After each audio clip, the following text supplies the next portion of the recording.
If it weren't for the events that followed, like the birth of Typhon, the encounter between Zeus and the great beings of the abyss, the appearance of the mother tree, and the primordial god's powerlessness before it, perhaps even today Ceus wouldn't dare to act rashly. After all, without ascension, one could at most retire from the world. But if decades of effort across epochs were only for others to reap, even losing one's freedom, that would be truly frightening. I see. So, during this epoch, whether it's you or Thea, you are so cautious because you were frightened by Cronus's fate? Upon hearing this, there was a moment of realization as a great mystery seemed to suddenly be solved. In fact, as the witness of those events, Asmodeus himself had forgotten how terrifying it seemed to outsiders. Gaia had objects of suspicion while Erebus knew directly who it was. Zeus and Oceanus participated in the battlefield, struggling under the supreme strength of the second-generation god-king, having no time to pay attention to inconsequential matters. As for the gods who didn't fight, most lacked the powerful divine strength and highest authority like Ceus and Thea, even the aftermath of the great divine power leaving them unclear about what exactly happened. For a moment, in the temple there was a moment of silence. Ceus' words were straightforward, but Asmodeus understood his concerns. As the other said, there is indeed nothing about himself that would be connected to Cronus, unless he completely revealed his journey to this point. However, that is impossible, nor does he have the necessity to do so. No matter if the other party believes his identity or not, as long as he can provide Ceus what he wants, then there is no real difference between the two. The god of the lightless celestial body wanted to contact Cronus, just because he was the former divine king, intolerable to Zeus, and his one-time partner among the Titans' deities. But in contrast, as a great being from the invincible abyss, the king of the demons overseeing the 9 hells, his identity equally dispelled the other's doubts. Whether it is or not doesn't matter. What matters is I'm indeed not a primordial god nor an outer god like the mother tree. And in this world, only I would come to you at this time and solve the doubts you have had for so long. Calmly speaking, Asmodeus said no more. He merely revealed a slight essence of his nature, which served as proof of the great divine power belonging to the immortal deity Chaos. In the unseen, the laws of the material world reacted slightly, seeming to affirm what he said. And standing in the shadows, the manifestation of the god of lightless celestial bodies will saw this scene without reservation, understanding what the Lord of the 9 hells intended to express. Nothing else among the deities of chaos.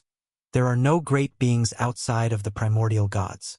Compared to the extremely likely special example of Cronus's ascension through the divine authority, if the entity before him wasn't him, then perhaps that was a good thing. After all, Ceus is not a divine king, nor has he ever had the potential to inherit the throne. Silent for a moment, he slowly stepped out of the shadow. The figure of the god of lightless celestial body emerged, his body as though carved by a knife, gazing at Asmodeus before him, offering the proper respect to the great being. Greetings to you, noble lord, regardless of whether you are Cronus or not. As you can see, I have indeed awaited this for a long time, but before this, I still have something I wish to know. The voice was deep, carrying an echo of heaviness, like the ancient celestial body resonating in space, causing the air to faintly tremble. The arrangement made thousands of years ago has now finally borne fruit, and Ceus ought to be delighted by it. Yet at this moment he was not only not so, but instead courteously posed a question. For millennia, I have always known. To achieve true great divine power, the most critical point is to possess one's complete and independent symbol. However, the laws of the present world will never provide such an opportunity. From the beginning of the first epoch, none of the gods have succeeded. Except for those born before the mother goddess or those wielding divine authority across generations, no one has ever been able to break this limit. Your appearance may be an exception beyond this world, a chance found only within the abyssal depths. This potential existence fills me with great joy, but what I want to know is, to seize this opportunity, what must I sacrifice? And during this process, what do you need me to do? The experiences of the first epoch told me that all gifts from fate have long had prices marked in secret. Though I desire to become the true great divine power, if the price is to be like my Father God and the true Cronus, then sometimes relinquishing can also be a form of success.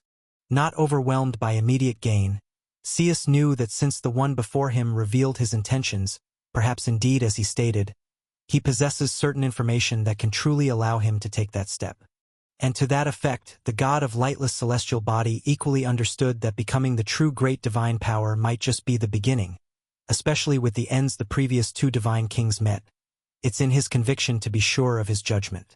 Although the credit itself was a result guided by destiny, due to Lane's prophecy, he indeed met eternal rest before his heavenly destiny was exhausted.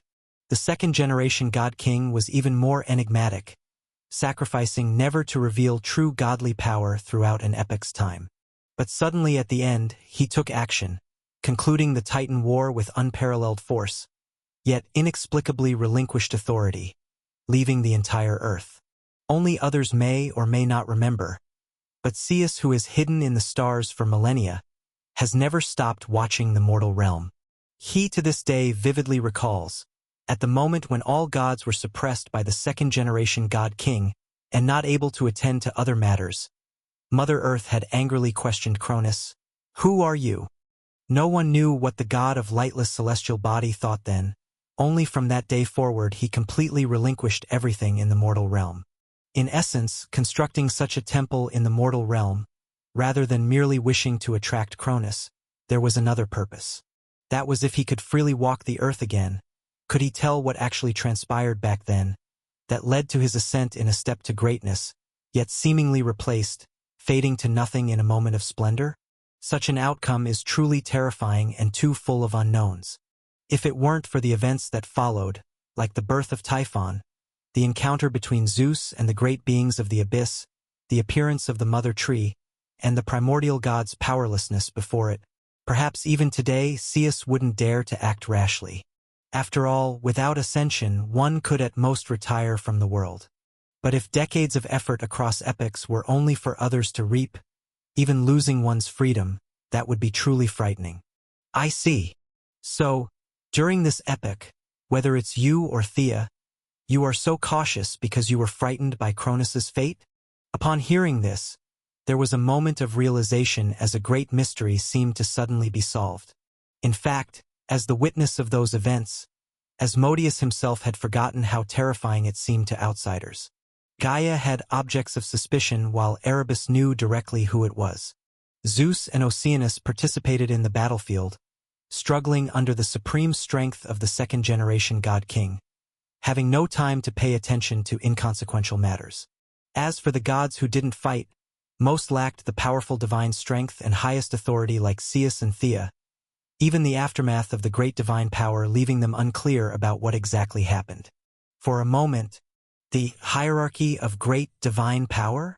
Unlike Lane, who has witnessed more than a dozen great beings in action in various ways.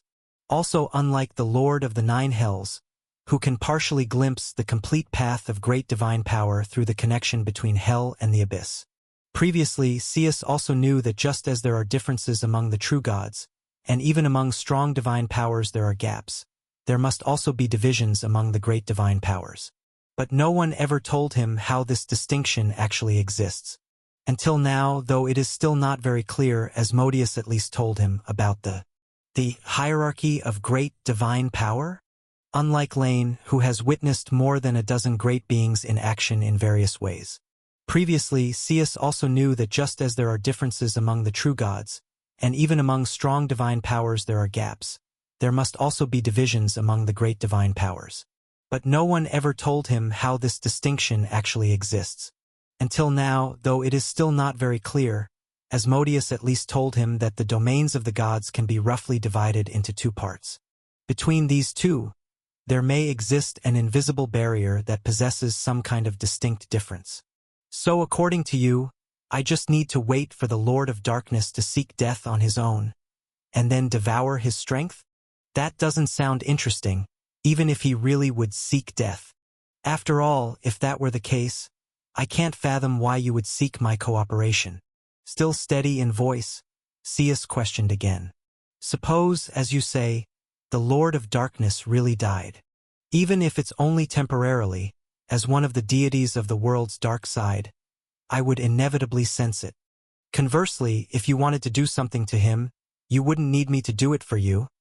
So what could you possibly gain from it? Not convinced and even internally wary. At this moment, the god of the lightless celestial body even suspected that the Cronus in front of him might be an impersonator. And this impostor might very well be Erebus himself. Perhaps the so-called death was just a ruse to lure him into devouring his strength, only to become part of his power. Even though it seemed absurd, Zeus had never heard of any primordial god being able to devour another true god. But if the other party could even manage death, what would it matter? All right, I think you're overthinking it. But it's okay, I have plenty of patience.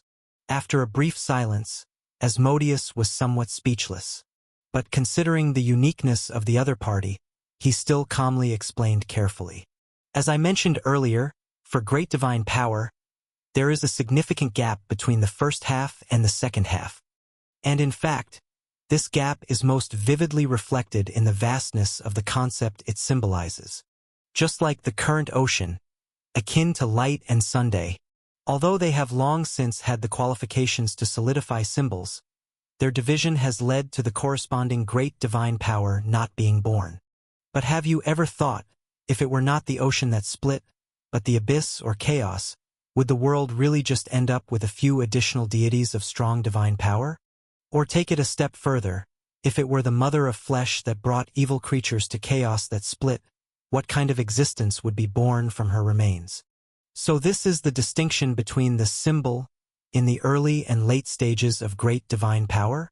Seemingly understanding the other party's point, Zeus subconsciously asked, even if the symbol of ocean and water solidifies, it is currently only in the first half of the great divine power, so even though Oceanus has unified more than 80% of the ocean, and almost all the water systems of the continent, as long as the ancient sea god does not pledge allegiance to him for a day, he lacks a crucial support to complete his ascension.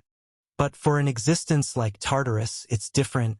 If he were to split apart for some reason, his successor only needs to occupy part of his inheritance to solidify a relatively incomplete symbol, thus ascending to the realm above true gods.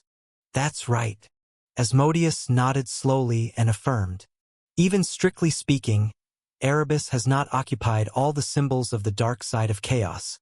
The eternal night held by the goddess of the night is his greatest competitor.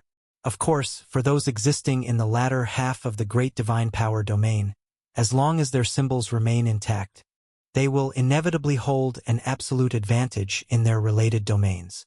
So, in the simple domain of darkness, Mother Night cannot compete with him. For her, the darkness she holds is just a piece of the eternal night puzzle. So under grand concepts like chaos, order, fate, it is possible for more than one great divine power to be born.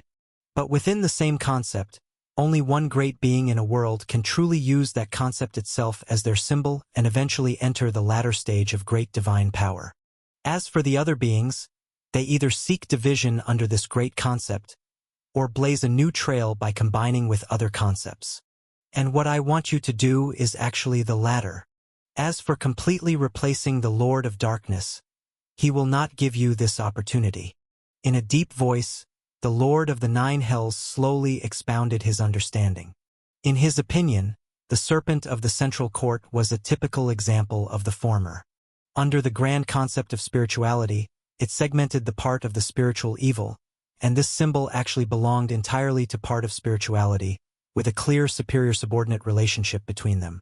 Conversely, if the spirit realm and abyss were to collapse one after another, the thoroughly independent spiritual evil could also combine with part of chaos's strength, thus giving birth to a new symbol that belongs neither entirely to spirituality nor to chaos, but is complete and independent, which is the evident latter. Moreover, most forces in this world are actually generated by the intertwining of two or more grand concepts. For example, complete life can be seen as a combination of the powers of spiritual life, material life, and fate. And order and chaos are also likely participants, as life in the material world inherently carries attributes of order. Therefore, it's in this context that Asmodeus would entertain the idea of weakening Erebus, though killing him completely, that's out of the question. The Lord of the Nine Hells could almost be certain that this mysterious and ancient primordial deity must have some hidden contingency plan. After all, he could discern from the other's actions that he intended to die once, so the other surely knew this as well. Thus, to prevent a sudden intrusion halfway, after painstakingly completing all preparatory steps only to be overtaken by a latecomer, Erebus must have made some preparations. However, no matter how much preparation is done, the moment of the opponent's death will undoubtedly be his weakest, something that cannot be changed. In this situation, Ceus, who originally lacked presence, suddenly became useful. Completely seizing the inheritance of a primordial god is an impossibility. Not to mention, the Lord of Darkness wants to die, but he will not truly die, at least his immortal essence will remain unchanged. The opponent may vanish from the world's view, but Chaos's primordial god still lives, just as I remain part of the world. A primordial god is an exception among great divine power. I cannot be sure what would happen if the authority granted to the initial deities by the world were completely usurped. But in any case, you can at least take the opportunity to tear at part of his power, further weakening his grip on the domain of darkness. If you can achieve that, you will be considered successful. Bit by bit, he recounted the story eloquently. Although Asmodeus did not have much contact with Erebus, he always remembered how the other sneakily infused his power into the souls of silver humanity, ultimately uncovering the secrets of the world's creation. Having such a presence as a neighbor is undoubtedly a situation wrought with both risk and opportunity. So, before that happens, instead of letting him set his sights on himself, it's better to preemptively find him an opponent. Moreover, in this process, the Lord of the Nine Hells himself also had something he desired. So, what do I do, and what do you need me to do? Even if I succeed and gain something from the Lord of Darkness, I probably won't complete my ascension with just that. His heart started to beat intensely, yet Ceus did not let it get to his head. Deities and godhood influence each other, and the god of lightless celestial body is such. According to you, I need to combine the power of darkness with something else to form an independent symbol that is not completely subordinate to it. So what is this power you speak of? Simple, didn't you guess? Calmly, Asmodeus spoke, his expression serene. You are the god of the lightless celestial body. Apart from darkness, you are most intimate with celestial body. In a certain sense, celestial body itself is a relatively vast concept. From it sprouted the lightless celestial body, the goddess of luminous, the god of the stars and myriad star deities, the sun and even the moon. And besides that, is not the nether moon a celestial body? And fictional celestial bodies are naturally a kind of celestial body as well. Even those small interfaces, not yet fully nurtured by the world's laws, mostly floating at the outermost parts of the world, are seen as celestial bodies in the eyes of living beings, extending a sort of mysterious power. Yes, from a certain perspective, those beings formed from the remnants of shattered interfaces are also celestial bodies. Just like the nether moon, they do not belong to the starry sky of the mortal world. And the domain overseen by Ceus and Phoebe, as deities of celestial bodies, naturally includes only the starry sky, not other interfaces, such as the glowing fireballs on the Abyss interface or other entities floating in the depths of Tartarus. Celestial body? This might work. But the concept of celestial body is actually more inclined towards light, while I am merely a manifestation of its darker aspect. Yet, in reality, just one sun surpasses me in complete power by more than just a margin. But you are never alone, right? Interrupting, Asmodeus's voice held profound meaning. I heard, Phoebe steadfastly stands with Zeus, even though you yourself are unwilling to leave the starry sky. In that temple of yours, crafted by your own hands, your divine statue stands far apart from hers, as if you have long been separated. Upon hearing this, Ceus remained silent. In front of him, the Lord of the Nine Hells continued. You're correct. The core of the star sky body lies in light. But for your kind, when have the sun and moon truly been under your control? Rather than maintaining hopeless connections, it's better to opt for complete severance. And this is what I desire. Sever the final bonds between the goddess of Luminous and the sun and moon. I have a way to amplify the impact of this severance. It will temporarily expel the sun and moon from the star-sky body category. Then erase all existing star deities in the starry sky. Coincidentally, the god of the stars, Astrius, is in eternal slumber and is no hindrance to this matter. Next, find a way to have Phoebe leave the starry sky, making the goddess of Luminous vanish as well. Finally, hand over all the extinguished star deities to me. The starry sky can go without tangible stars, but some places need celestial bodies to complete its cycle. And at that moment, when Luminous and the star cluster are cast from order to chaos, when the entire starry sky temporarily only has the lightless celestial body you represent, that will be your best chance to unify darkness and celestial body. Seize this opportunity, and you will nurture a new symbol from the gap between the two. Even if from the moment it is born, Erebus views you as a lifelong enemy. But no path is smooth sailing. As long as you achieve ascension, you will be able to control your own destiny. Speaking from the heart, even Asmodeus admitted that the above operation might be theoretically feasible, but practically uncertain. However, as he said, the path to ascension to great divine power has no certainties. Unifying the starry sky would be definite, but Zeus lacks that capability. Thus, in essence, this is the only choice left for him. Sever the ties between sun and moon, erase the existence of star deities. It seems this plan also involves the spirit realm? A thought stirred within, and as the complete plan unfolded before his eyes, Zeus seemed to have grasped something. Perhaps the person before him took this opportunity to strike a deal with the spirit realm, but it did not matter. He was not concerned with that. If it was indeed related to the spirit realm at this time, it would actually be a good thing. He could at least rule out the possibility of Erebus faking his death to usurp his identity. As for the possible costs Phoebe might bear during this process, Zeus did not hesitate for a moment. All these years, if the other had listened even a little, things would not have progressed to this point. This was started by Phoebe, but when it ends will no longer be her decision. And so he nodded slowly. Despite not fully agreeing, Zeus' heart had already leaned towards a particular course of action. It's quite tempting, and it seems possible to achieve. If what you say is true, I would consider it. If the Lord of Darkness would truly fall. Despite the Lord of the Nine Hells speaking with conviction, Zeus, who doesn't fully understand the truth of interface creation, still harbors doubts.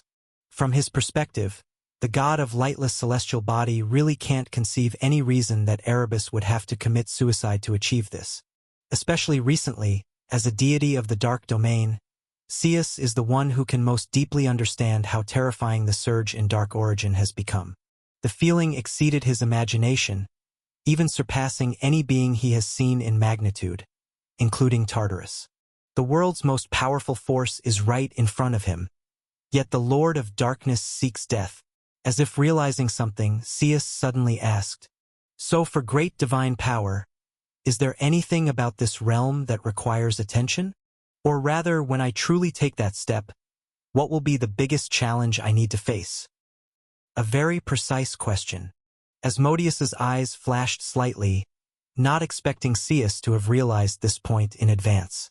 Although the erosion of source power is fearsome, even if one isn't a primordial god, there are many ways for great divine power, who have just crossed the threshold, to deal with it.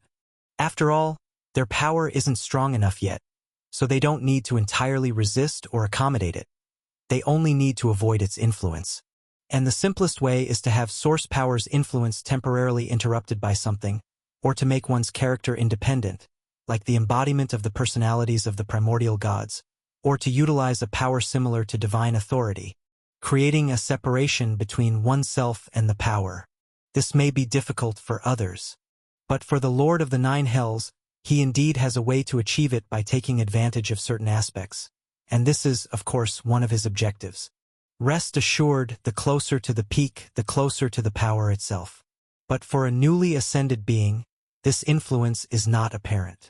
By then, I'll assist you, if only to make it more difficult for Erebus to reclaim the power you seize. Besides that, do you have any other questions? No more. There certainly are more questions, but when Asmodeus didn't directly offer his solution, Ceus knew it was time to end. This mysterious figure would never truly be open with him, just as the god of lightless celestial body never fully trusted him. After today, Ceus would still try to verify some things and attempt some exchanges. And for this matter, the first person he thought of was his old neighbor, and the junior who had visited him. His gaze passed through the stone walls of the palace, and Ceus casually glanced at remnants from the Golden Age. The steles inscribed with ancient history, though he still doesn't know their significance, he at least understands one thing: they have value. With value, it can be sold for a good price. But before that, he plans to finally confirm the identity of the person before him. I am very grateful for your enlightenment. If there's anything needed in the future, feel free to contact me here anytime. Smoothly, Ceus subtly reminded, by the way, do you still remember where you came from? The temple was created by my own hands. Even its stone largely comes from fallen stars to the mortal realm. So I've always been concerned about it. Just after you left, an old friend living nearby seemed to have gone there to check. Do you want to go back and take a look? Kindly reminding, beneath the tall and burly exterior seems to be a similarly blunt heart. Ceus' voice was sincere, like fearing the other person wouldn't grasp his meaning. He even manifested the scene there. Yet, in the next moment, the form of the light and shadow dissipated into the air before it took shape. No need. The voice was cold, like being rejected from 1,000 miles away. Asmodeus interrupted Ceus' actions. I don't care if anyone is tracking me, nor do I need to go back to see anyone. Since it's your acquaintance, don't cite them to me. If you have nothing else, I'll take my leave. When that day approaches, someone will come to see you. All right, as you wish. After a moment's silence, having been rejected repeatedly, Ceus nodded. But whether it was an illusion or not, he seemed in better spirits. Since you have matters to attend to, feel free. As for my consciousness, it will remain here. No response. In a blink of an eye, the visitor had vanished. With a strange look in his eyes, for a long while, after gazing at where the other disappeared, the god of lightless celestial body gently shook his head. Childish. Time cycles, the moon shifts. Standing in the skies overlooking the mortal realm, spring and autumn changes can be seen. Like a pool of multicolored waters pouring down, weaving emotions on the earth. A fleeting moment before his eyes, as if it were yesterday.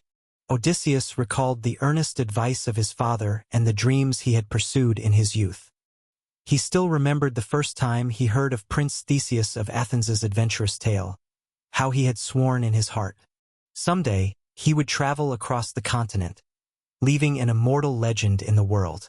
Yet, in a daze, those youthful dreams had been ground into dust. Now, his memories were mostly filled with death and bloodshed. Dy. Odysseus. Odysseus. Clang. Awakened suddenly from sleep, the hero resting briefly under the tree drew his sword furiously. Years of slaughter had stretched his nerves to the limit. Even the slightest movement would trigger a most violent reaction. From stillness to extreme speed, it took merely a fleeting moment. In the next instant, the sharp alchemy longsword halted before a figure with only one arm. Whoosh! The wind rushed with the sound of the sword blade, blowing through the warrior's hair. Finally coming to his senses a bit, Odysseus saw the face of the person before him clearly. Mode, is it you? It's me. I didn't intend to disturb your rest. But the situation is urgent. I had no choice but to come. The voice was somewhat hoarse. The once naive and youthful aristocrat who traveled the continent with the young prince had long since lost his innocence. Mode looked at the dear friend before him, the monarch to whom he swore allegiance later. It seemed as though he gestured slightly with his right arm, as if saluting an honored guest. However, Odysseus saw clearly, it was empty, with no trace of any limb. Not long ago, the north wind god Boreas declared that he saw an opportunity, commanding us to lead the army and charge. Even though I reasoned with him, telling him the so-called opportunity was merely a trap by the Athenians, he would not heed my words. And the result? How many perished? With a held breath, Odysseus interrupted directly.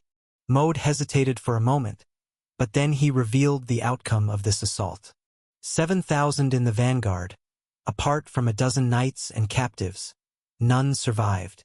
The enemy lost a few hundred, part of which were casualties at the commencement of the battle. The rest were the solitary results of Lord Boreas. But this was temporary. Not long after, when that queen of Athens mysteriously appeared here from the Eastern Plains battlefield, the battle concluded. In front of that famed evil sword, Lord Boreas could not hold out for long. Everyone said, that sword carried the power Theseus used to defeat deities and grew stronger in his successor's hand. After being pierced through the chest with a single stroke, the north wind god turned into an invisible stream and fled the battlefield. What ensued was an undeniable rout. Boom, boom, boom. His heart pounded violently. With Mode's narration, Odysseus's blood boiled. He did not blame Mode for not waking him earlier, for both knew that even if he were awake, he couldn't solve this problem. Ever since the divine king's order spread among the Olympian gods, the intensity of the mortal realm battlefield escalated several levels. One deity after another descended upon the mortal realm, slaughtering wantonly. Momentarily, the alliance indeed maintained some advantage, but it was merely temporary. Gradually, as time passed, on the other side of the battlefield, those deities and powerful demigods not belonging to the alliance also joined the fray, rebalancing the situation. Yet most deities on both sides knew, after that conflict atop Olympus mountain peak, the nature of the mortal realm conflict had already changed. They could not decide the ultimate victory or defeat. It was a clash and contest between the divine king and the primordial gods, destined to end only when the seal hovering over the mount of the gods was broken. Thus, aside from a few deities intentionally seeking to impress, most Olympian gods did not fight fervently. They initiated conflict, showcased strength on the battlefield, causing some seemingly noteworthy destruction, then chose to retreat gracefully, leaving behind swathes of mortal casualties. Among them, the north wind god Boreas and the south wind god Notus were the most typical examples. Perhaps inspired by Zephyrus, leader of wind gods, these two wind gods were particularly keen on charging through the mortal realm, but only charging and retreating. They cared not about victory or defeat, nor about consequences. As long as they diligently fulfilled Zeus's command, even if it meant losing face to humans. Crunch, expressionless, Odysseus tightened his grip on the sword hilt. After a while, accompanied by a clang, he sheathed the sword. The place they were positioned was a hillock, offering a vantage point to gaze upon the entire nearby camp. Yet, as Odysseus gazed afar, all he saw were numb faces. Their clothes and armor were mottled, just like the two of them, stained with countless traces of blood. I understand. Anyway, the north wind god suffered damage to his divine body for at least a few months. Pausing slightly, as if recalling something, Odysseus continued. Even if he intends to fight while wounded, to express loyalty to the divine king, it will take at least a month for him to return. Before then, the alliance from the rear countries will send reinforcements. They have plenty of troops. Relax, there aren't many Qataris here. Our home is on the vast sea, though. Though it's full of storms and heavy rain now, it's still much better than being here. Moreover, the newly arrived warriors are often filled with fighting spirit, their hearts brimming with faith and determination. In terms of actual combat power, they're no worse than their predecessors. The words rolled off his tongue, cold and detached, as if the camp before him wasn't filled with living beings, but rather with livestock awaiting slaughter. For some reason, Odysseus always felt he was drifting further away from his once dreamed self. It wasn't just the emotional evaluations, even in terms of sheer strength, despite countless battles where he had faced life and death situations, even if now his sword skills had surpassed several levels from the past. But Odysseus felt that if he were to duel with his former self, even if he could initially gain an overwhelming advantage and even push him to the brink, ultimately, the one who would die would undoubtedly be his current self. Unknowingly, it seemed he had lost a certain ability, a power that the famed demigod heroes of ancient times possessed, which could erupt in the face of life and death. What remained was merely a shell named Odysseus. Let's go. Since we're awake now, let's take a walk around the camp. Taking a step forward, Odysseus decided not to linger any longer. But after just a few steps, he frowned slightly and looked back at Mode. Mode didn't seem inclined to leave with him. Instead, he appeared profoundly troubled. After a moment of silence, Odysseus asked, "What's wrong? Do you have something to say to me?" "Yes." Mode nodded slowly, his expression somewhat conflicted. "Odysseus, do you remember that debate?" "What about it?" The debate. He remembered it vividly. Yet, at this moment, Odysseus was unsure why Mode was bringing it up. "If you were to debate once more, would you still stand by the faith of the gods?" "It's just a debate. What difference does it make?" No direct response. Odysseus continued to press. "Not much difference, but not long ago, I received a message from Ithaca." Drawing a deep breath, his expression grew complicated. Recalling the content of the message, Mode began to convey it bit by bit. Due to storms, heavy rains, earthquakes, and natural disasters, in addition to the godhood practitioners devoted to the Sea Emperor experiencing various mutations, even newborns among the aristocrats blessed with other divine blood no longer emerge as extraordinary. As there was no other choice, the kingdom's aristocracy and royalty began seeking the protection of other deities. They constructed even more grandiose and extensive temples for the sea god, the ruler of the near seas, within the Olympian pantheon, who once obeyed the orders of His Majesty Poseidon.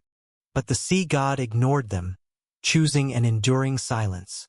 They then offered sacrifices to the ocean god and the primordial water goddess, rulers of the far seas, praying for the calming of the storms, the dispersal of clouds, so they could again extract salt from seaside salt fields, harvest catches from the sea, and trade for bronze. Yet the ocean god system's deities likewise ignored them, maintaining their usual tranquility.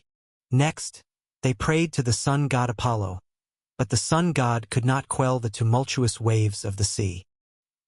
He merely descended with a prophecy, informing the kingdom's subjects that all these disasters stemmed from the Sea Emperor's disappearance, but ultimately numerous sea deities would subdue it.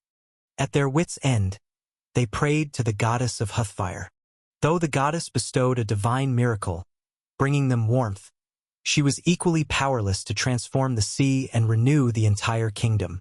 In the end, no matter how many attempts were made, the gods either offered no response or merely delayed the kingdom's doom. This was an unchangeable fate for a kingdom near the sea. Until one day, deep within the islands, they discovered some ancient ruins. Though the ruins weren't described, Odysseus had a faint suspicion. Connecting it with the previous words, perhaps there, they found traces of an ancient deity capable of mitigating the calamities from the sea. After all, most ancient gods of the present age were either well-known or were deities outside the Olympian pantheon.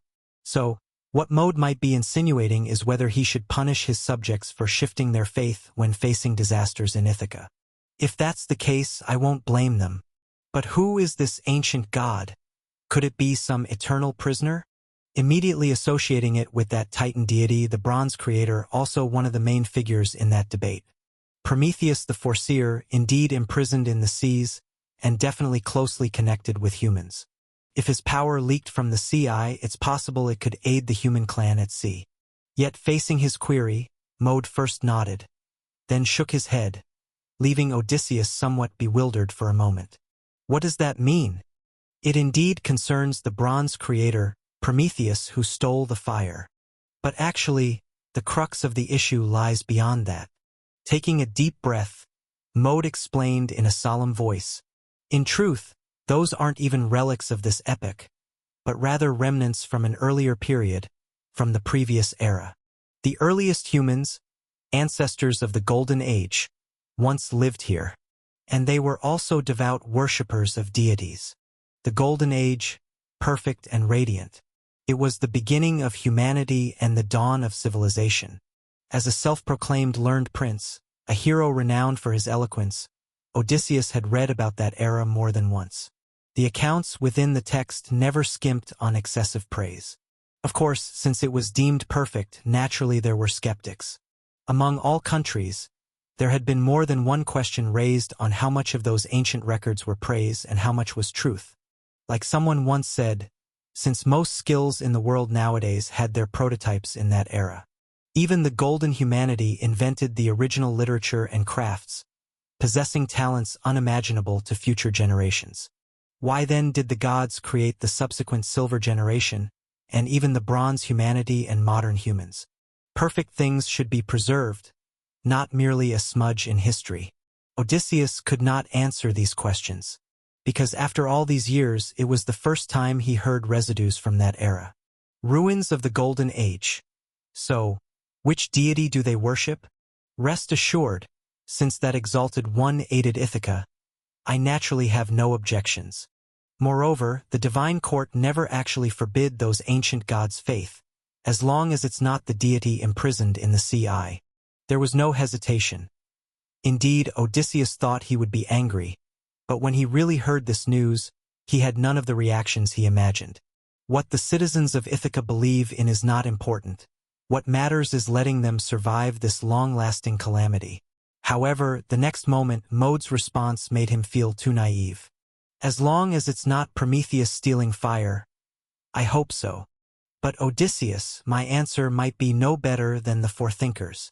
Taking a deep breath, Mode's voice was almost silent. You may not know, in that temple we discovered traces of an ancient, noble, wise, yet seemingly never-existent deity. According to ancient texts written by the Golden Humanity, she once participated in creating all living things and led the first humans to the sea, teaching them writing and knowledge. Apart from the Titans god Iapetus' son, among the gods, only she cared most about humanity. And in the temple's steel records, she is described as the daughter of the god of the ocean Oceanus and the primordial water goddess Thesis, one of the most powerful oceanides in the world. Her name is Métis, the pearl of the sea, the embodiment of wisdom. But Odysseus, do you remember this name? I remember. Silent Odysseus certainly had heard of her. It was not just him, Mode knew as well, because although this name had long become a taboo of the divine court, the two once rescued an elderly nymph during their adventures, learning a seemingly ambiguous history from her. She told them that the goddess of wisdom Athena was not a goddess born from the divine king alone with supreme divine authority. She was the daughter of Métis and Zeus. In the past years, Odysseus had never paid attention to it, nor had he ever thought that this could be true. If Mode were not someone who would not deceive him, and he could return to Ithaca at any time to personally inspect the relics of that golden civilization, he might still not believe that there was such resentment between the divine king and two generations of the goddess of wisdom. So what exactly did you discover? Is the goddess actually still alive? Did she personally respond to you? Odysseus asked. If so, that would indeed be a big trouble. No. Shaking his head slightly, Mode showed bitterness. It would be fine if that were the case.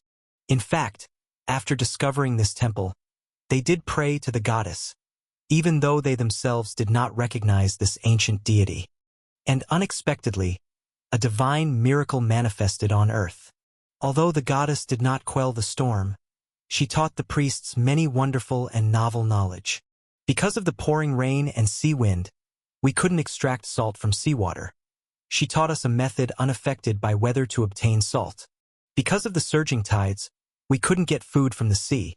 She taught us another means to gain fish harvest and a method to ensure a bountiful grain yield. And harsh weather blocked the sea, making it impossible for our fleet to cross the ocean. She imparted us with mysterious knowledge and designs to create instruments for navigation and ships unafraid of the waves. All of this seems to confirm the contents recorded in the temple.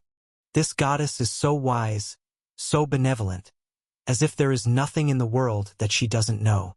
But just as everything was falling into place, when we decided to reestablish a more glorious temple for the goddess and create her church in Ithaca, the goddess finally revealed her true name. Athena, is that so? After a brief silence, Odysseus asked. Without waiting for the other's response, he nodded to himself. All right, after all this, as one of the commanders of the alliance, my mother country worships the enemy's principal god. But that's okay. However, I think the goddess of wisdom wouldn't be so trivial. She did all this just to incorporate an enemy's kingdom into her faith. As far as I know, faith for deities like Lady Athena cannot advance them further, because they already stand at the pinnacle of all gods. So go ahead. What exactly is the divine oracle bestowed by this noble lady? Lightly pacing, as if to cover up inner anxiety, Odysseus squeezed out a smile and began to make his guess. Let me guess. The oracle's content is for me to betray all countries, act as an insider for the Athenian army, or let greater catastrophe destroy my kingdom? No, that shouldn't be necessary. After all, without my insider help, the North Wind god's handling is already good enough, as I think even if the divine court is ultimately defeated, he claimed to be a traitor, I doubt anyone would question this. Different approach. Could it be that the goddess wants me to assist her against some deity? Perhaps, but I think there's equally no need. After all, compared to their existence, perhaps being beneficial to Athens is more likely. Wouldn't you say, Mode? Two mockingly cold jokes across from Odysseus. Mode didn't respond, because he knew the other was just trying to vent with words. After a long while, Odysseus stood still, once again looking at his friend. All right, tell me, after all, there's nothing I can't accept. Okay. Slowly nodding, Mode simply reminded, then brace yourself. Of course I am ready. Heart tightening, Odysseus appeared serious. And in the next moment he got the answer he wanted. The goddess's oracle is, hoping as Ithaca's most talented human, you can become a deity. Ha! Yes, although it's to become an evil god, of course, if it could be any other god, the goddess is not demanding. With a complex gaze, looking at the clearly stunned Odysseus, Mode continued. The goddess said, you're not the first, nor will you be the last. She is willing to provide as much help as possible to any being of an intelligent race, allowing them to open the door to ascension. Whether by achieving faith God through faith and divinity, or like the former king of Athens almost taking the path of becoming a god, or the path laid out by wizards. It doesn't matter which, she is delighted to help you. And your success itself is the greatest future reward for her. Not knowing what to say, Odysseus was somewhat dazed. What does it mean that we becoming gods is the greatest future reward for you? Is this hinting we become sub-gods for you afterward? At first glance, it seems that way, but actually, it makes no sense. Even his intuition was telling him, perhaps Athena truly had no needs from him. What she pursues fundamentally doesn't pertain to the present but to a non-existent, infinitely grand vision. But despite that, at this moment, Odysseus had no other thoughts. Because he couldn't think of a reason to refuse, even if the path was not clear, he just made a decision at this moment. Hydrology, a script difficult to describe as innate or acquired. Silently reciting, Andrea seemed to be reading a surging ocean. Every symbol, every twist, every punctuation mark, appeared as a manifestation of thought on a book, an embodiment of crystallized knowledge. In fact, the reason why the divine role of hydrology includes script is precisely because it was an unintentional outcome of the first-generation goddess of wisdom expanding her divine role, rather than an innate ability. After all, chaos did not lack an innate god of script. Métis' divine role inclined more towards the laws and phenomena of water's changes and movements in nature. As for her endowing these phenomena with meaning, even using pictographic methods to make them a form of writing, that was another matter entirely. And upon this foundation, Athena's modifications made it even more fundamental. Water, the cornerstone of the world. It is the most primordial liquid of the world, yet it possesses the three most natural forms. If I can understand its essence, I could be closer to the goddess's domain, surpass the limitations of a priest, and become one of the rare godhood practitioners with divinity. But surely, my talent is still too unremarkable. Expecting me to make such a breakthrough is indeed overestimating me. In a low voice, Andrea held the treasured sword in her arms. As she said, as true God practitioners, limited by the realm of their faith source, their priests were originally not capable of entering the realm of demigods. But exceptions are never lacking in the world. If there really was a once-in-a-millennium exceptional genius among the practitioners, breaking such limits might not be impossible. However, Andrea clearly fell short. She just didn't think she could achieve it. So, as of today, her continued reading was no longer in hopes of comprehending the secrets of water. It was more about acting as an intermediary, teaching the knowledge she learned from books to the sword she held. Teaching a sword by oneself sounds a bit bizarre, but Andrea was not joking. She was indeed teaching, and the other party was indeed listening. The process could even accelerate its fusion with the power within its divine blood, enhancing its might. Crack, crack, snap, crackle, pop. From the trash can in a remote corner of the room, a fine noise would occasionally emanate. After a while, the magic mirror struggled to roll, sticking its last fragment onto its mirror surface, slightly bending like forming a bow shape. Then it exerted itself to leap, directly jumping out of the can. With a crisp sound, it finally returned to the room. Phew! This mirror truly has a hard life. As great as I am, I don't even have the presence of a sword. Pretending to sigh, the magic mirror glows slightly on its surface, looking at the sharp, long sword. Faintly, the sword's shadow reflected within, and divine light surged in it. As Andrea recited the civilization's history, it rose and fell like breathing, seeming to undergo some wonderful metamorphosis. In contrast to Andrea's bewilderment, the magic mirror actually knew the reason. Because before the sword's previous owner completed it with his own sacrifice, he was someone with firm resolve and had his own pursuits. Although Theseus never declared it aloud, his legacy couldn't lie after his death. He was a true humanist, who never pursued the rise or fall of a particular kingdom. If it must be said, perhaps what he wanted was to free humans from the shackles of deities, and obtain an equivalent status, and the magic mirror suspected, if he could achieve that, perhaps he really could accomplish sublimation through this incredible miracle and become a race god reliant on human civilization, not bound by bloodline. Of course, in this era, Theseus' ideas are destined to fail. Even if he happened to be born in Athens, and the goddess of wisdom didn't care what her followers wanted to do. Otherwise, even the Church of Knowledge might have become his enemy. So the reason it can devour divine blood in battle is nothing more than an extension of Theseus's life path. And its interest in civilization's history is because it was originally one of its sources of power. For it, the best result is to bind with the human race and accumulate power over the long years. But in any case, what you're doing won't work. The last sentence was directed at Andrea, the magic mirror clearly unwilling to remain in silent obscurity, wanting to show its value. So, Mr. Magic Mirror, what's your brilliant idea? Very simple. In high spirits, the magic mirror couldn't help but propose.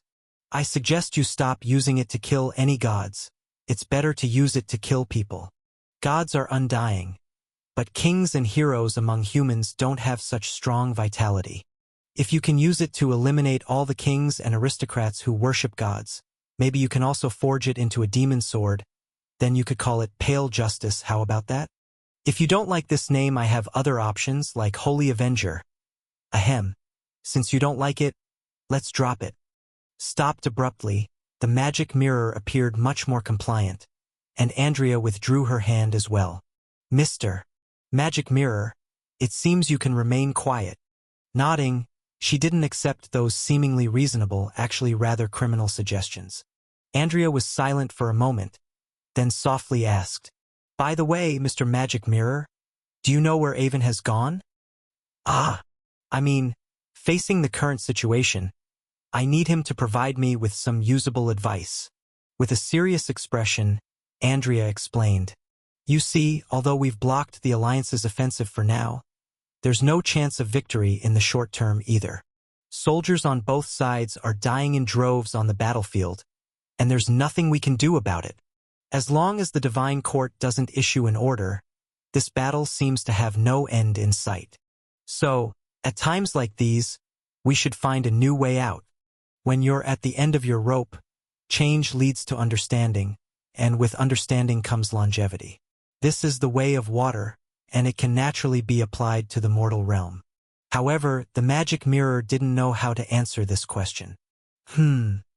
About this matter, my creator has already taken care of it, probably? With a wavering tone, the magic mirror hesitated for a moment. It felt a bit embarrassed not being able to answer after finally getting a question, and whispered softly, "That being said, how about asking a different question? Like, magic mirror, who is the most beautiful woman in the world, or something? Rest assured, this time I'll give you an accurate answer. I'm dead." Bang! It fell and shattered into pieces, but this time, the magic mirror did not attempt to restore itself, using this as an excuse to avoid answering the question. Watching this scene, Andrea found it amusing yet somewhat helpless. Clearly, the other party didn't want to reveal Avon's whereabouts to her, just like she never really understood him from the beginning to the end. Forget it, let's return to Athens in a couple of days. The front-line stalemate has lasted for ages, and some people are getting impatient. The demigod aristocrats of Athens each have their own background, but clearly, none of them are descendants of Athena. So, ever since Theseus ended the local autonomy of Athens in the early years, these Earthborn are quite different from the nobles of other kingdoms. Moreover, for some time now, the chief wizard and great alchemist of Athens, Hermes, has been missing, so Andrea must take the time to go back. Only by solving problems at their root can many subsequent troubles be avoided. Time flies and the years rush by. In the mortal world, although destiny has long since become unrecognizable, there is still some inertia in the unseen. Just like in the original trajectory, Odysseus, who offended Poseidon, received Athena's guidance and eventually reclaimed his throne. Now, he still received an insight, only the outcome was somewhat different. And at the same time, more similar events were happening. Just under the cover of the actions of all gods, it wasn't as clear. On this day, on the frontier of the starry sky, under a dim and deep sky, a dark silence enveloped this place. At the very edge, lingering might intertwines, causing space to shatter and reform. History and future intertwine here. At a certain moment, from a suddenly split space fissure, a staff tinged with yellow and green emerged, accompanied by a thought sweeping around. After observing the surroundings, it seemed to make a surprising discovery. The tip of the staff suddenly burst forth with a considerable amount of divine power, leaping out with its owner. Phew. Finally, what the hell is this place? How can there be such a region in the starry sky? Taking deep breaths, gentle divine light illuminated the dark star domain. Looking at the darkness behind, the goddess of agriculture's face did not look good. She had been trapped here for quite some time. Ever since she was rudely exiled by that space power, Demeter had fallen directly into this inexplicable star domain. Although she wasn't alone then, with Volos by her side who was prepared to fulfill the agreement. But unlike her, the other party easily broke free from that space power. However, considering that the employer was still here, the other party did not leave immediately. So, Demeter, you don't have to look at me like that. I'm quite professional. Whatever I've promised, I'll definitely do. The space slightly fluctuated, and in the next instant, a winged youth emerged from the chaotic and dark space. His demeanor was calm, showing no sign of fear or apprehension. As you can see, not only did I follow you in after you fell in, I didn't leave you to face the loneliness here alone. Even when you couldn't get out temporarily, I would come here to check on you from time to time. There aren't many gods as conscientious and responsible as me left. What more could you be dissatisfied with? You, about to speak, looking at Volos with a smile tinged with a hint of regret, Demeter, filled with resentment, just wanted to curse. What do you mean conscientious and responsible? You obviously can come and go freely here. If you wanted, you could have pulled me out on the first day I fell in, instead of leaving me to struggle here alone. In fact, looking back at the past period, the goddess of agriculture felt like a pet in a theater, entertaining guests. You're overthinking it. The real reason I come to check on you regularly is just to confirm whether you've gotten out, not to enjoy a laughingstock. At the edge of the starry sky, Demeter's brow furrowed tightly. As she said, even the power of great divine force, no matter how strong, couldn't trap a strong divine force for thousands of years just with the remnants. After all, this wasn't a deliberate means left behind, nor did the person fight to the death here. No matter how you think about it, the strangeness of this place was somewhat beyond her expectations, and in front of her, Volos nodded and shook his head after hearing this. What do you mean? I'm saying you're right. This isn't simply caused by the remnants. Slowly speaking, Volos' tone was slightly hesitant. In fact, according to my observations over the years, this is an experimental field, long abandoned. At the beginning, it might indeed not be able to trap you. But as time passed, it has become not that simple anymore. Experimental field. Upon hearing this unfamiliar term, the goddess of agriculture was somewhat puzzled. Fortunately, before she could ask, Volos demonstrated some mysterious transformation in his hands. A wisp of darkness was manipulated, gathered, transformed, and finally merged with a foreign fragment. A unique change occurred, and the fragment seemed nourished, instinctively beginning to seek completeness. And the power was also sustained, allowing it to exist for a long period.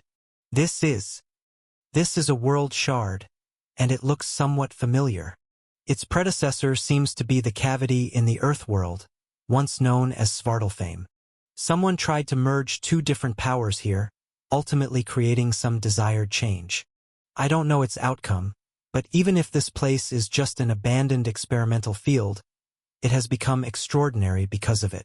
Showing some curiosity and a touch of indescribable caution in his expression. For Volos, who inherited certain traits of the primordial gods, there were hardly any deities in the chaos world he considered equals. Even if others had stronger powers, his instincts naturally led him to overlook them from a higher vantage point. But in the face of the creator of this experimental field, he rarely maintained respect. This should be the work of what you call the Lord of Darkness, who also did not disguise his experiment. It's just that the gods had not discovered this place before. In fact, apart from what you encountered, it seems there are some other special forms of life here, only their location is deeper inside. If you really went in, it might be tough to come out again. Sounds terrifying. Demeter tugged at her lips, remaining silent. Looking back at the way she came, she imagined how monsters might lurk within, baring their fangs. But no matter how much she pictured it, it probably wouldn't be as repulsive as those evil creatures. It's good that in reality, my intuition tells me this should only be his first experimental field. Because this place is not composed of his power alone, so he merely did a little experimentation? In other locations, perhaps there's a second, third experimental field. Well, I can't guarantee beyond that, but there should be a second, and it's likely related to light. However, these matters don't have much to do with us. Now, should we continue with our previous matters? This time, Volos didn't mention the basis of his judgment.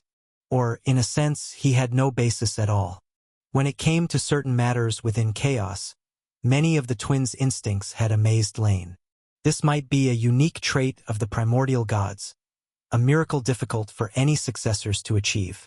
However, the goddess of agriculture's attention clearly wasn't on this. Apart from her eyes brightening at the mention of light, she didn't show more reaction. You're right, we should focus back on ourselves. But, Lord Volos, your power seems to be much less reliable than I imagined. Aside from dealing with me, why do you always cause some trouble whenever meeting a deity? It can't be my fault, can it? Who made your choices more absurd each time? Spreading his hands in resignation, Volos was at a loss himself. After all, when it came to the goddess of agriculture, he really had no intention of reneging on his promises. Yet thinking back on the previous experiences, Volos indeed found it speechless. Long ago, to obtain the authority later formed into the crown of Frosty Winter of Winter. He and his conjoined twin sister orchestrated the story between Demeter and Poseidon, ultimately resulting in the birth of the first Pegasus. But in any case, the goddess of agriculture was the key figure in this affair. Without her approval, their goals would never have progressed smoothly. So to ensure the task was completed successfully, they eventually promised an arrow. No one expected that the arrow shot in early winter would finally hit the target thousands of years later. That day, Erebus fell, and Demeter was chased in a disgraceful escape by the demons crafted by Aphrodite. When the goddess of agriculture finally made up her mind, she summoned the Love and Desire twins. C3 to 279. She demanded the reward she deserved, the right to shoot that arrow. And following the old promise, the twins agreed to her demand, even though her first target was truly beyond imagination. You see, you've chosen 2 targets in total, and the first one is Athena. But I've told you before, my arrows may or may not succeed against someone like her. This isn't my problem, but rather your power isn't strong enough, leading to your revenge not being powerful enough, which is why it couldn't be carried out. As for the second target, again, this isn't my problem. I explained it to you, my arrow can affect her, but she doesn't just have one self. In such a situation, what can I do? So is it my fault? Volos felt helpless, and Demeter felt even more aggrieved, searching tirelessly around, trying to find a suitable target for control. After ruling out the most perfect one, she finally found the second possibility, which was Hecate and Selene, who often traveled among the stars. The goddess of agriculture had limited interactions with these beings who roamed outside various major powers. But without a doubt, among the gods, they truly didn't have any real enemies, and they always acted as they pleased.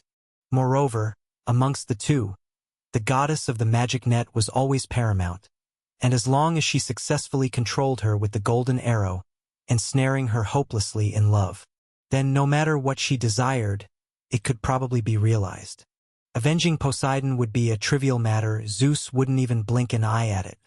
Seeking revenge against Aphrodite would be even simpler, since that person dared to scheme against her, even let a demon from the abyss run amok in Erebus. Then she would have the goddess of the magic net turn her into the most beautiful pig, and let her stay in a pigsty for 100 years. This way, Demeter suddenly discovered that after losing the mortal realm of Erebus, she would gain another abode, the moon hanging in the sky. Since the mortal realm no longer welcomed her, a new home could as well. Henceforth, let the moon's trajectory guide the growth of all things in the mortal realm, causing her faith to flourish even more. The goddess of agriculture thought so, and naturally she acted accordingly. But as she secretly crouched along the moon's celestial track in the starry sky, once again summoning the Love and Desire twins, the other party struck her down once more. Volos told her that compared to Athena, Hecate indeed gave him a weaker feeling, no matter how you look at it.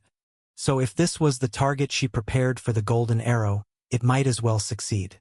After all, what the twins didn't tell Demeter was that the reason why this arrow had such formidable power, even capable of fulfilling her dream of influencing deities for 1,000 years, had some deeper reason. But after careful observation, Volos regretfully informed the goddess of agriculture of another matter. Triphased incarnation. There are still deities in this world with such a peculiar talent. Why has Zeus never told me? Her face turned pale, and each time she thought of it, Demeter felt her chest swell. Even though as a deity who arrived only at the end of the second epoch, the goddess of agriculture didn't quite understand what triphased meant. The mere title of same model as Nyx was enough to intimidate her. According to Volos, the triphased incarnation is incredibly unique, and he couldn't discern its core secrets. So if the golden arrow were aimed at Hecate, no one could predict what result it would yield. Perhaps a once-and-for-all result, or it might only affect one incarnation's will, or perhaps it would be directly immune and corrected by its independently conscious will, resulting in nothing happening. If she had 2 opportunities, Demeter might have gambled. But holding only a single chance, she still couldn't bring herself to be ruthless. This is how it is. I'm just honestly telling you the result of my judgment. As for who's to blame, What's it got to do with me? The corners of his mouth slightly curled, then smoothed, as Volos innocently said. Besides, even if the golden arrow failing to take effect is my fault, isn't it your own fault for ambushing directly on someone else's path without prior communication? I'm the one shooting the arrow, not you. You tell me the target, and let me observe alone. With my ability, it's rare for anyone in this world to detect my presence. In the end, because of your discomfort-seeking, you got caught red-handed, directly exiled into the chaotic stream of space. You should even thank your good luck, otherwise with the power disparity between you and Hecate. Don't think just because both of you have strong divine power. If she wanted to act, she could very well suppress you in the starry sky for hundreds of years. Volos's words were as unkind as ever, successfully provoking the goddess of agriculture's rage once again. She knew that the deity before her never respected her. To be precise, he never respected almost all deities. But his blatant attitude, too lazy even to disguise, still made her greatly indignant. Anyway, I've already gotten out. The goddess of the magic net, divine revenge waits for a millennium. Never too late. Coldly speaking, Demeter didn't care if the other believed or not. She simply waved her hand irritably, first flying towards a certain position in the starry sky. Where are you going? Naturally to see if you can come up with any reason. Tell me why your methods are ineffective. Speaking sarcastically, the goddess of agriculture felt a bit better. Though I don't remember how long I was trapped, it shouldn't be more than a dozen years. The mortal realm probably hasn't changed much. I'm tired of these days. Whether it's you or something else, hurry and end it all. I think you don't want to follow me anymore, right? Not necessarily. Quite pleased at this delight, though Volos didn't say it out loud. He merely vibrated his wings, following behind the goddess of agriculture, proceeding together. In the pitch-black starry sky, it was unclear how long they had been flying. Gradually, at the far edge of their vision, a faint blue star body appeared before them. This place was very remote, far from the core of the starry sky. Like the dark region before, ordinarily, no one would reach here without unexpected circumstances. But unlike the former, in the short span of 100 years, more than one visitor had come here. And even now, there was one present. Where is this? Casually asking, Volos observed the distance with great interest. Within that unremarkable star body, there were two auras nearly at the pinnacle of true gods. Yet in his eyes, tremendous power wasn't much of a concern. Weak divine power of level 1 and strong divine power of level 20 were merely mundane existences of another domain.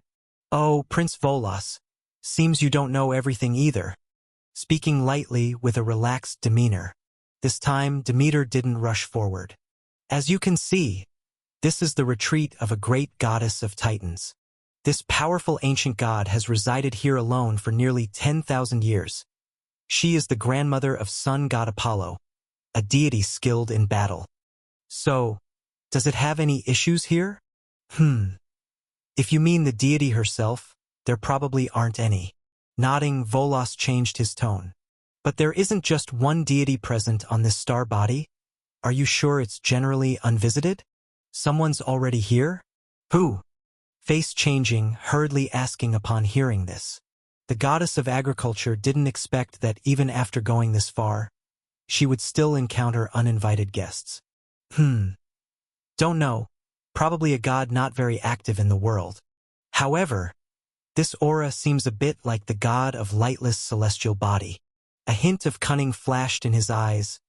Volos found amusement in every situation. So, how about it? He seems to be a decent choice too. Unbothered by worldly matters, possessing great divine power, generally uninvited to trouble, wouldn't you say this makes sense? What a pity, what a pity. You only have one golden arrow. Otherwise, taking down both, you could walk horizontally among the stars. No one daring to oppose you. Zeus, what is he here for? His expression changed slightly, and then he gently shook his head. Demeter hesitated for a moment and chose not to visit at this time. On one hand, as Volos said, she only has one golden arrow. On the other hand, even if she had two, she would never choose the god of lightless celestial body. This has nothing to do with strength, but purely stems from a kind of psychological post-traumatic stress disorder. More specifically, it's the goddess of agriculture's natural aversion to male gods. It's important to know that among her 3 younger brothers, 2 had assaulted her, and the last one took away her and one of her brother's daughter. Such bizarre experiences are scarcely seen, even among the chaos of the chaotic gods, and are extremely rare.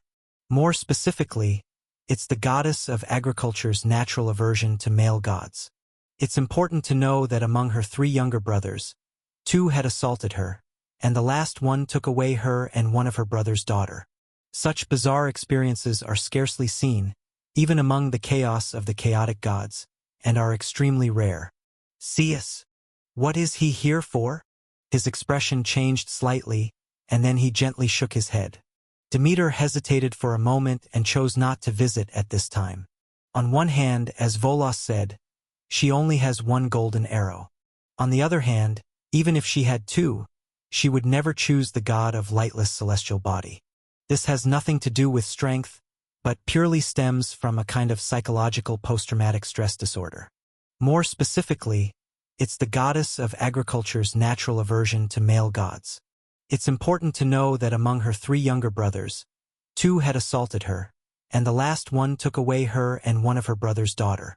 Such bizarre experiences are scarcely seen, even among the chaos of the chaotic gods, and are extremely rare. Under such influence, the goddess of agriculture's attitude is understandable. Sometimes, Demeter gazes at the sky and has a strange thought. However, such thoughts are too absurd. She has never spoken them out. Lord Volos, I have a question I'd like to ask you. While waiting, the goddess of agriculture couldn't help but ask quietly. What question? Your background is very special and erudite. You know a lot about the matters of the primordial gods.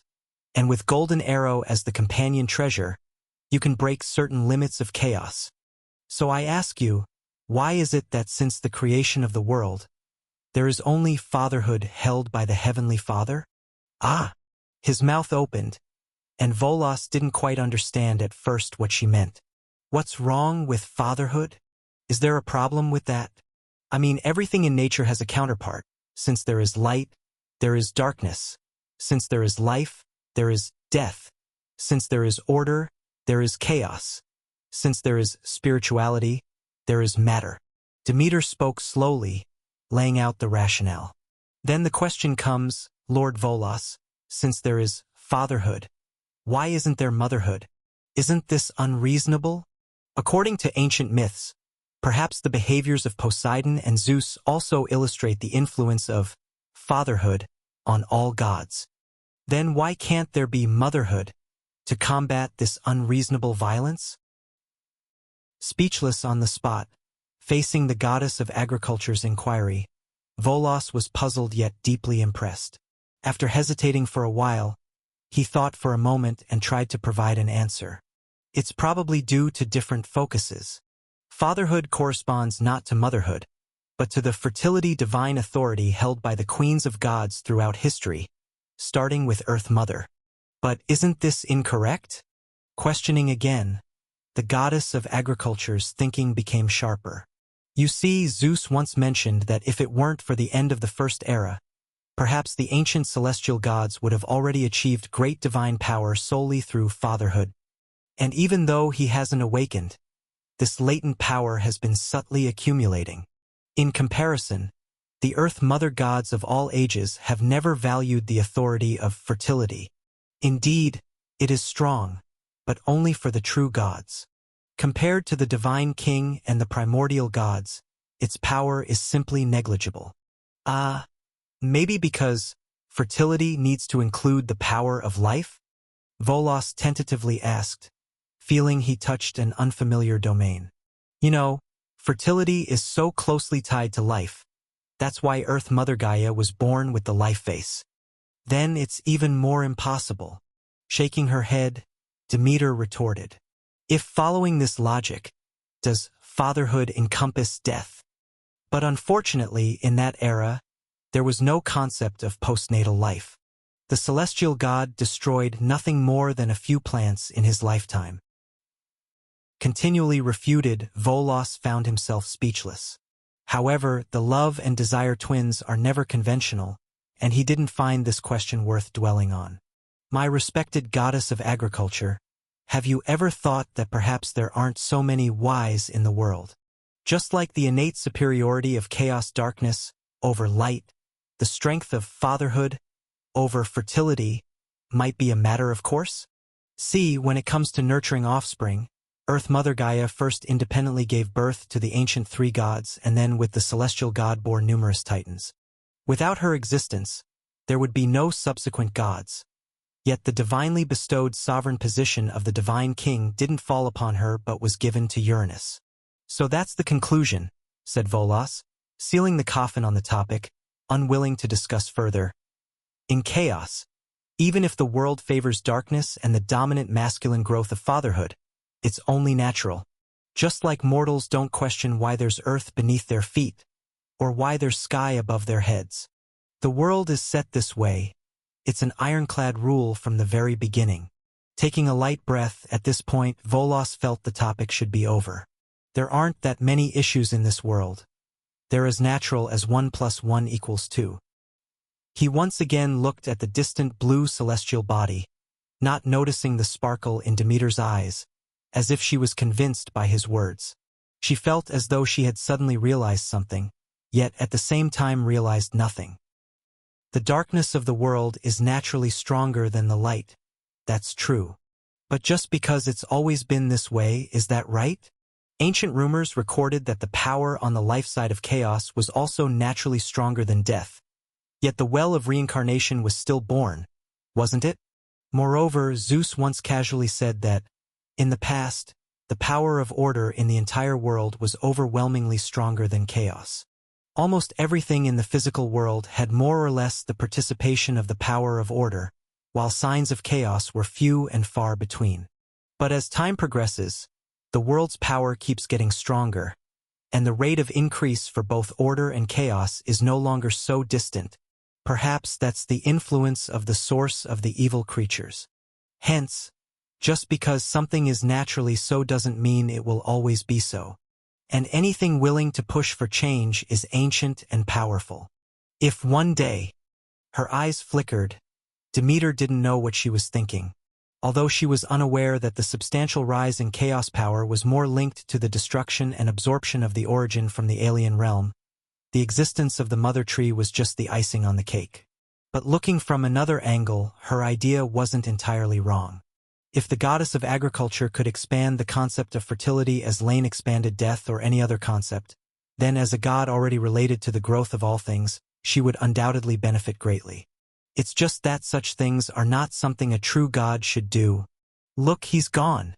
A low exclamation brought her back, and Demeter gazed into the distance.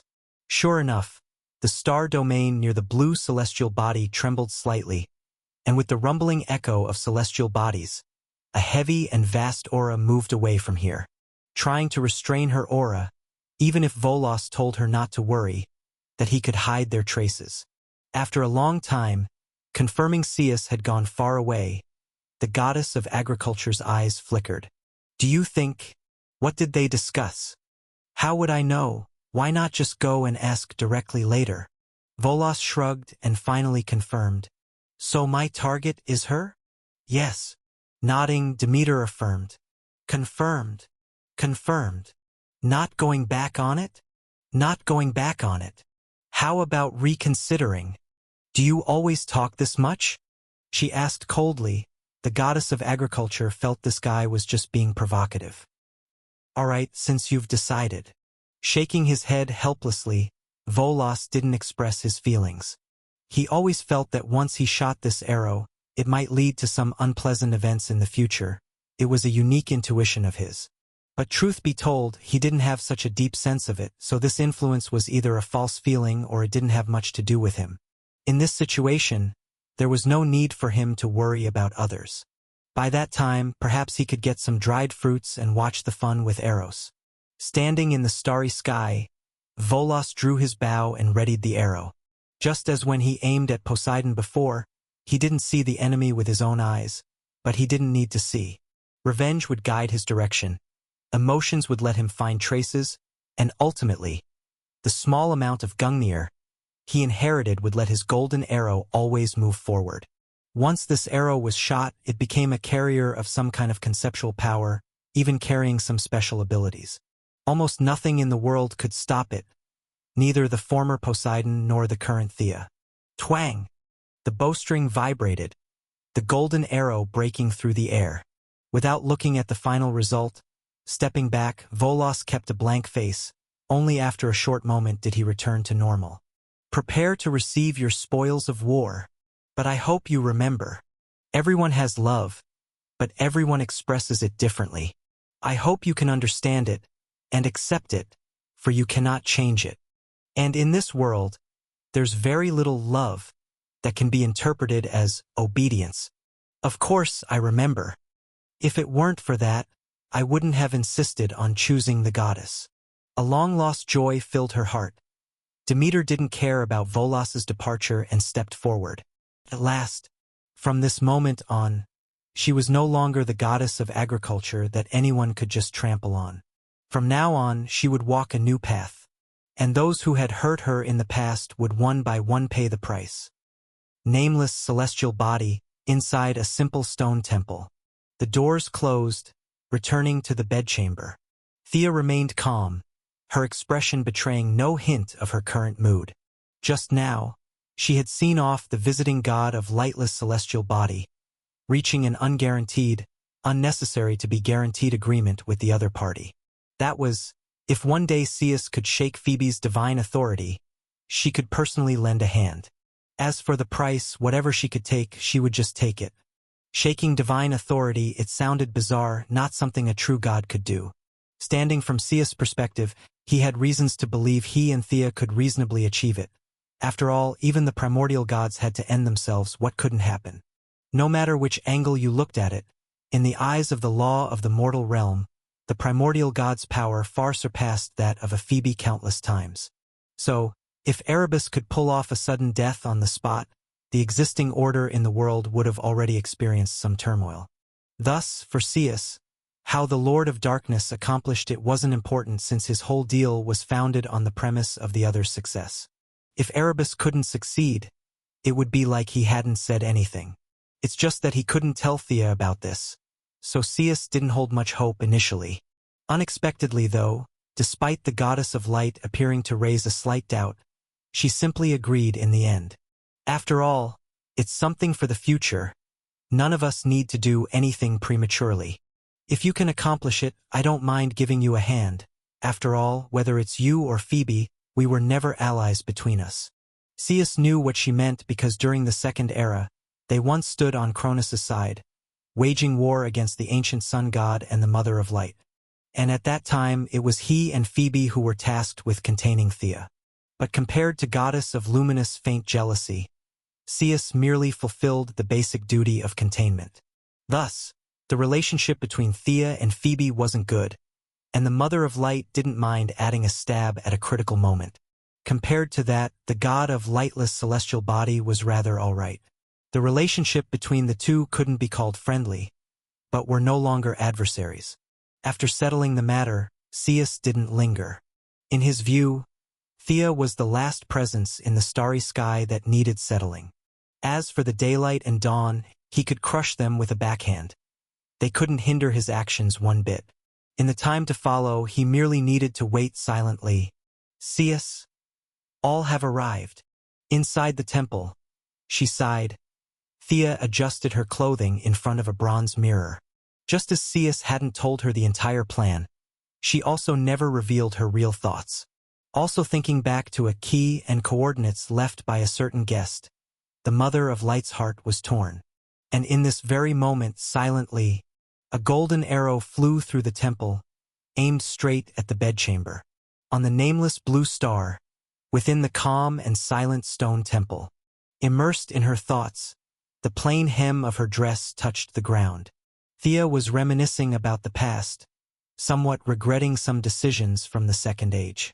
From the current perspective, the starry sky seemed fraught with frequent wars, but in reality, it was far more stable than now.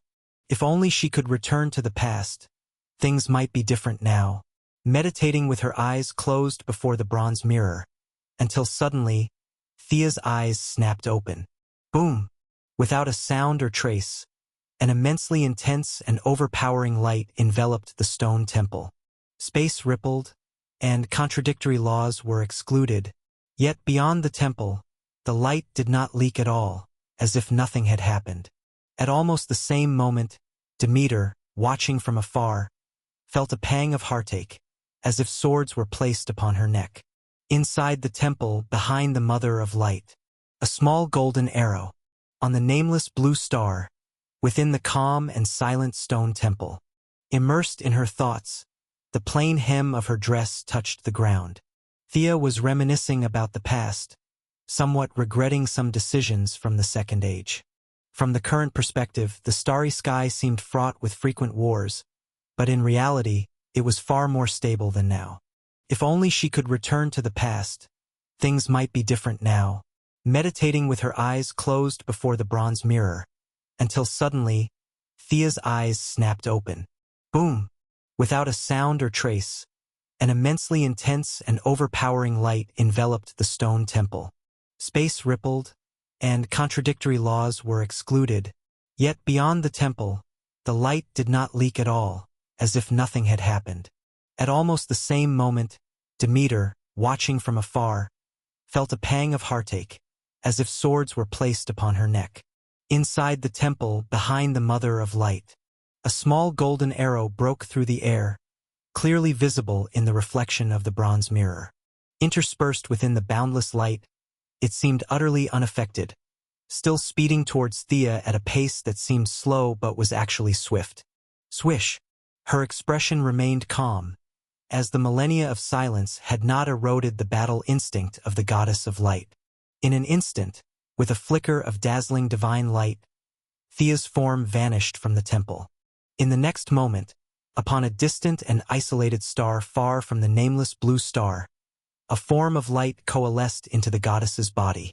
But before she could breathe a sigh of relief, a golden arrow trailed closely at the corner of Thea's eye. Disregarding space, disregarding distance. Or, more precisely, in the perception of the goddess of light, the gap between her and the arrow was not measured by conventional distance, but by a conceptual distance. The golden arrow sped through this unique concept, reducing the gap between them with each passing moment. When this gap was completely eliminated, no matter where she was, the arrow would pierce her heart at that very moment. Who could it be? Her mind racing, Thea couldn't recall any adversary who might target her. For millennia, she hardly ever left the vast star domain, so why was she suddenly facing this threat? Heavy-hearted, she watched the golden arrow drawing ever closer, powerless against it. In the end, she chose to explode her own body, scattering into the flowing light, attempting to confuse the target of the mysterious arrow. But after a breath, without the slightest hesitation, the golden arrow pierced into a certain illusory light shadow, and then merged with her as one. Hiss!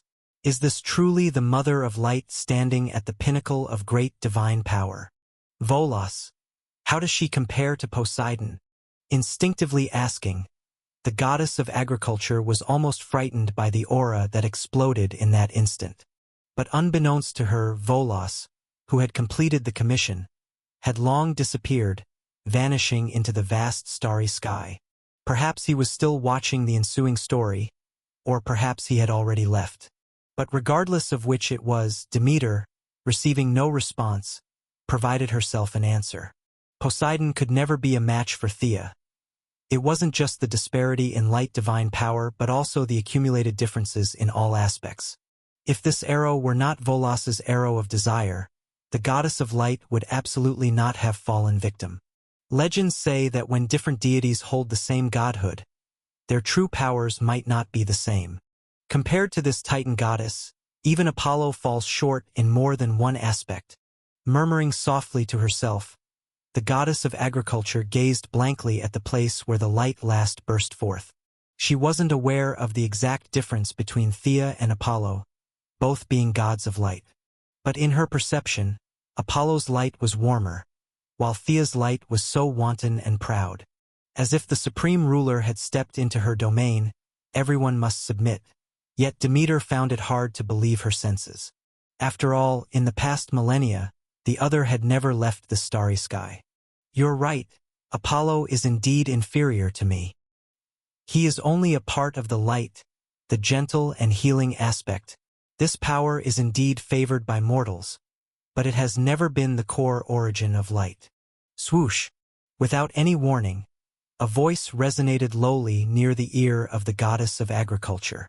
Cold sweat instantly broke out from her back, her divine power enveloping herself, and Demeter disappeared from her spot. Yet, just a moment later, as if suddenly remembering something, she hastily looked back to where she had been. But to her surprise, the goddess of agriculture did not see the figure of the Titan goddess there. "What are you afraid of? Wasn't it you who called me here? Why? Could it be that you regret it now?" A soft voice still resonated by her ear. Her body was somewhat stiff, no longer trying to escape. Taking a deep breath, Demeter turned around directly. This time, to her relief, the goddess of light was standing not far behind her, with no intention of hiding her presence. Or perhaps, from beginning to end, the other party had been there, but Demeter had not understood her intention in time. "I'm not afraid.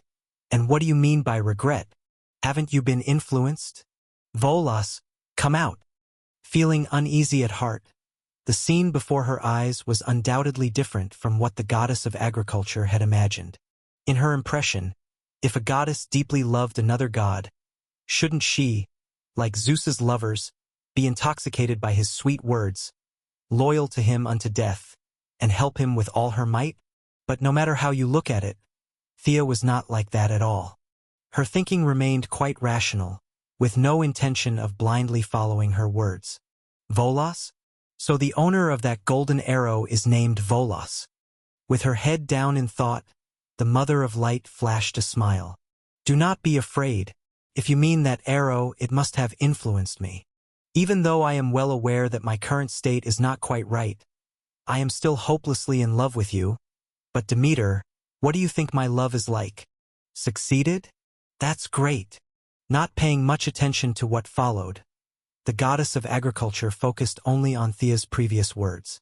Even with the knowledge of the golden arrow, knowing that her own state had issues, was she still irresistibly in love with her?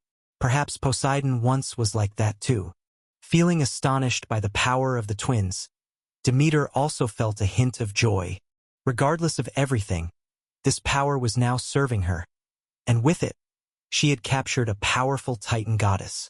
She relaxed somewhat, casually responding to the goddess of light's question. "How else would it be? Probably like any other Titan god. I heard that during that era, most Titan deities paired up and gave birth to numerous gods. And your relationship with the ancient sun god should have been pretty good since you once helped him unite the starry sky with all your might." Expressing her understanding, this was another reason why Demeter chose the other party. If Thea was someone like Aphrodite, she couldn't guarantee what form the other's love might take. Fortunately, most of the primordial Titans were devoted and faithful, unlike the later Zeus, starting with the Heavenly Father, whose naturally born first-generation bloodlines were all like this, far surpassing what came afterwards. Yet, in the next moment before the goddess of agriculture, Thea shook her head slowly. "No, it's not like that. You might not know. In the former starry sky, Hyperion and I could be together not only because of the alignment of godhood but more because we were kindred spirits. He wanted to unite the starry sky, to become the divine king above it, and indeed, I supported him. However, as time went on, with the birth of Helios, a rift finally appeared between us. This rift was not due to the former's imprisonment. In fact, unlike past queens of gods, the goddess of light seemed to not show overly obvious attention to her offspring. She would mostly provide some guidance based on her experience and never offered much more support. Just like Helios, even when he broke free successfully, Thea hardly helped him in any way, which eventually led him down a path of no return. Demeter knew little about this, but now, looking at the goddess of light before her, even if she was restrained, she gradually realized that things might not be as she thought. Forcing a smile, she tentatively asked, "So, does this have anything to do with me? Even if we aren't kindred spirits, it shouldn't affect your love for me, right?" With no response from the starry sky, Thea merely looked at Demeter with a peculiar gaze. Feeling this gaze for some reason, a sense of foreboding welled up in the heart of the goddess of agriculture. The nature of innate deity is influenced by godhood, and the closer they get to the source, the more they are affected. Even after many years have passed, Thea still remembers. In the early Second Era, when Helios was imprisoned in the sun, and Hyperion was first sentenced by the Codex of Creation, she earnestly gave advice to him. This was not because of a bloodline connection. After all, he was just a son, not irreproducible, especially since he was a son who divided his father's power the moment he was born. For Thea, who had personally experienced the First Era, although Hyperion's imprisonment was somewhat regrettable, it wasn't entirely unacceptable to her. Compared to the tyranny of the celestial gods, the second-generation god-king's swallowing of sons, and the third god-king's swallowing of wives, what Hyperion did seemed insignificant. However, this matter still led to disputes between Thea and the ancient sun god during that period. Because she realized, Helios's existence was evidently key to filling his father's gaps. In Chaos's starry sky, the early sun was undoubtedly violent, scorching, and unapproachable. Yet, with the transition of eras, the complex trajectory of celestial operations emerged, corresponding deities descended, and parts of his father's divine authority were taken by them. Nonetheless, if one changed their perspective, Helios's presence was also a tool for tempering the sun's ferocity. As the original sun god, Hyperion indeed had sufficient power and authority to restrain his offspring. Unfortunately, that didn't happen, and he followed a path of failure step by step, not heeding Thea's advice. I once warned him in the mid-Second Era, when facing the coalition of the Divine King and the god of lightless celestial body, we were already at a disadvantage. However, he was unwilling to relinquish. Quite naturally, for an irascible son, this was the assumption. And as you have seen, his bones now scatter the earth, and the mortal realm is devoid of a sun god.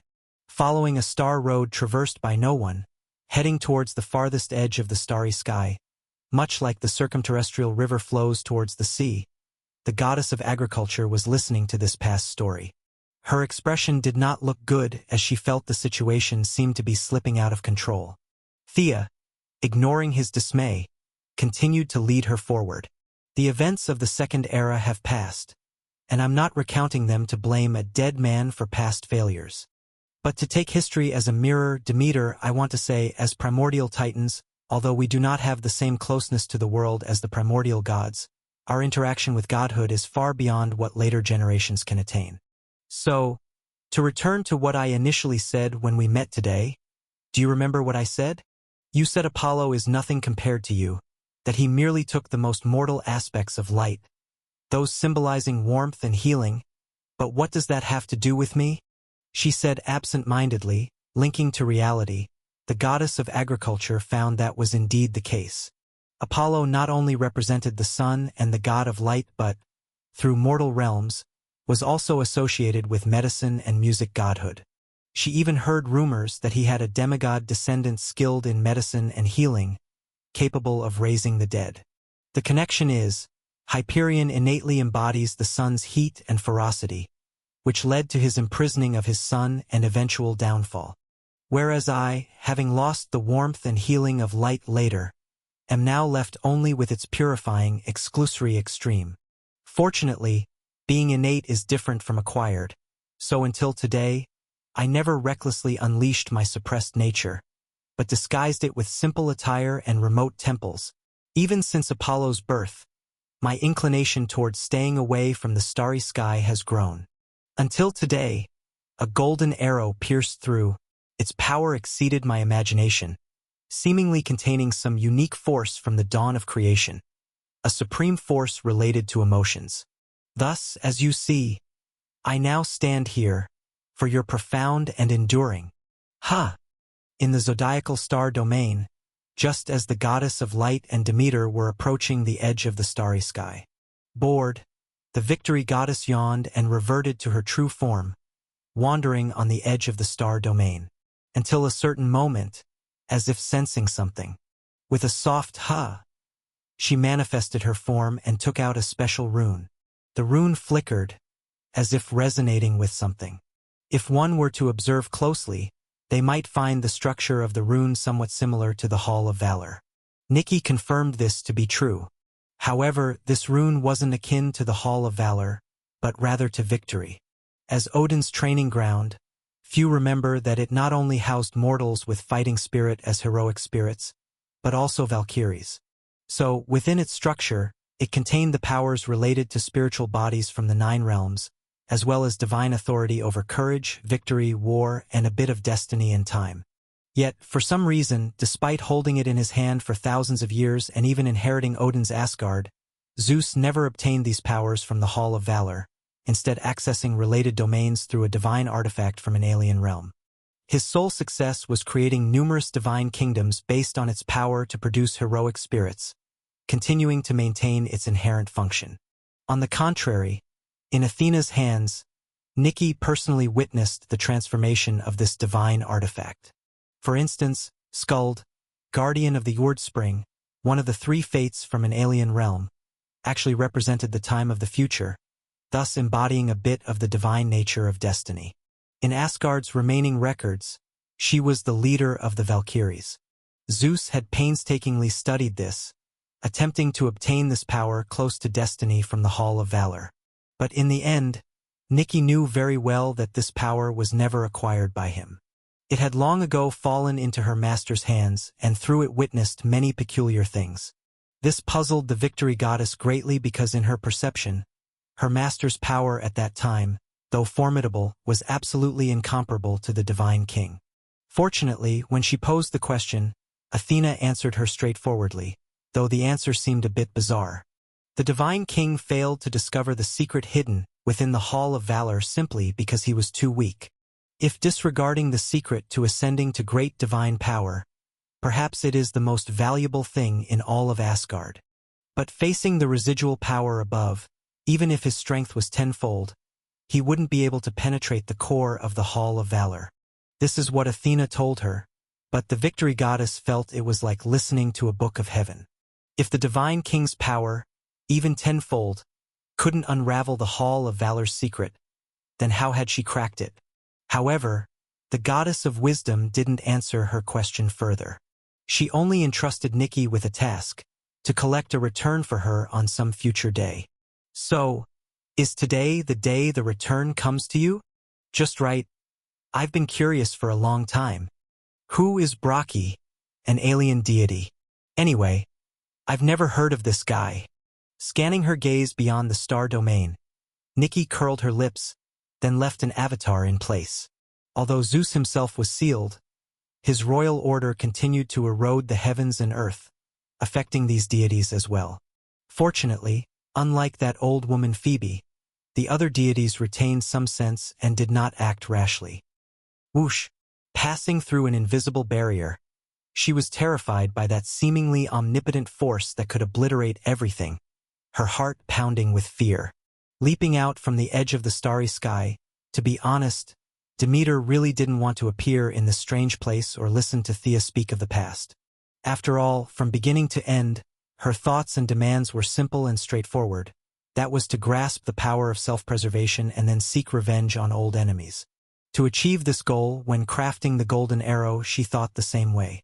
According to Volos, while his golden arrow might not activate at the user's whim, it was still somewhat effective.